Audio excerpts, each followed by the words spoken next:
നമസ്കാരം. ഞാൻ Sukumari, astro service online ഗ്രൂപ്പിൽ നിന്നും. ഇന്നത്തെ നക്ഷത്രം രോഹിണി നക്ഷത്രത്തെ പറ്റിയാണ് സംസാരിക്കുന്നത്. രോഹിണി നക്ഷത്രത്തിൽ ജനിച്ചവർക്ക് വലിയ പരാജയങ്ങൾ ജീവിതത്തിൽ സംഭവിക്കാറില്ല. അവരിൽ മിക്കവരും ചെറിയ പ്രവർത്തനങ്ങളിൽ തുടങ്ങി പടിപടിയായി ഉയർന്ന് വലിയ പദവിയിൽ എത്തിച്ചേരുന്നതായാണ് കാണപ്പെടുന്നത്. സൗന്ദര്യവും ആരോഗ്യവും ആകർഷകമായ മുഖഭാവവും പെരുമാറ്റ രീതിയും ഉണ്ടാകും. ചെറിയ കാര്യങ്ങൾ കൊണ്ട് ശോഭിക്കുകയും ആകുലപ്പെടുകയും ചെയ്യും. മനസ്വസ്ഥത കുറയും. ഒരു കാര്യത്തെപ്പറ്റി തന്നെ ആവർത്തിച്ച് ചിന്തിക്കുന്ന സ്വഭാവം ഉണ്ടാകും. പെട്ടെന്ന് കാര്യങ്ങൾ മനസ്സിലാകും. വിമർശന ബുദ്ധിയോടെ ആയിരിക്കും ഏതിനെയും ഇവർ സമീപിക്കുക. അന്യരുടെ പോരായ്മകൾ പെട്ടെന്ന് മനസ്സിലാക്കും. അത് പ്രകടിപ്പിക്കുകയും ചെയ്യും. ഇതുമൂലം ധാരാളം ശത്രുക്കൾ ഉണ്ടായെന്നും വരും. അപ്പോഴപ്പോഴത്തെ തോന്നലുകൾ അനുസരിച്ച് ഇവർ പ്രവർത്തിക്കും. സുഹൃത്തുക്കൾക്ക് വേണ്ടി എന്ത് ത്യാഗവും സഹിക്കും. ശത്രുക്കളോട് അങ്ങേയറ്റം കർക്കശമായി പെരുമാറും. അഭിമാന ബോധം കൂടും. സത്യസന്ധതയും സദാചാര നിഷ്ഠയും ഉണ്ടാകും. കൂടുതൽ അറിവ് നേടാൻ എപ്പോഴും ശ്രമിച്ചുകൊണ്ടിരിക്കുക.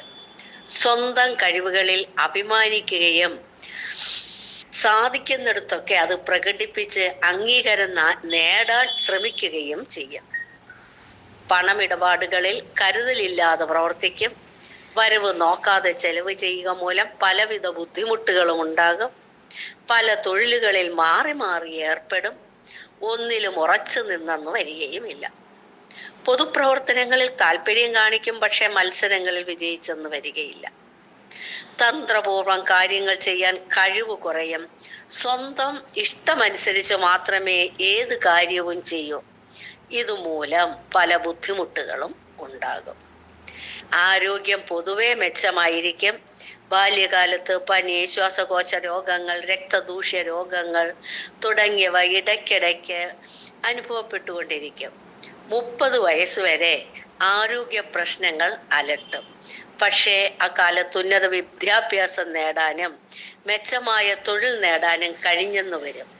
30 വയസ്സിനും 46 വയസ്സിനും ഇടയ്ക്കുള്ള കാലം പൊതുവെ സന്തോഷകരമായിരിക്കും. കുടുംബജീവിതം, സന്താന ഗുണം, ബന്ധുഗുണം തുടങ്ങിയവ ഈ കാലത്ത് അനുഭവപ്പെടും. ഇഷ്ടത്തിനൊത്ത ഒരു ജീവിത പങ്കാളിയെ നേടാനും സന്തുഷ്ടമായ കുടുംബജീവിതം നയിക്കാനും ഇടയാകും.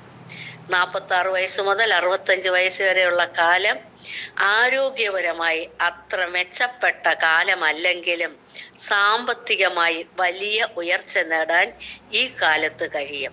65 വയസ്സിന് ശേഷമുള്ള കാലം വലിയ ഉയർച്ചയോ താഴ്ചയോ ഇല്ലാത്തതായിരിക്കും. നന്ദി, നമസ്കാരം.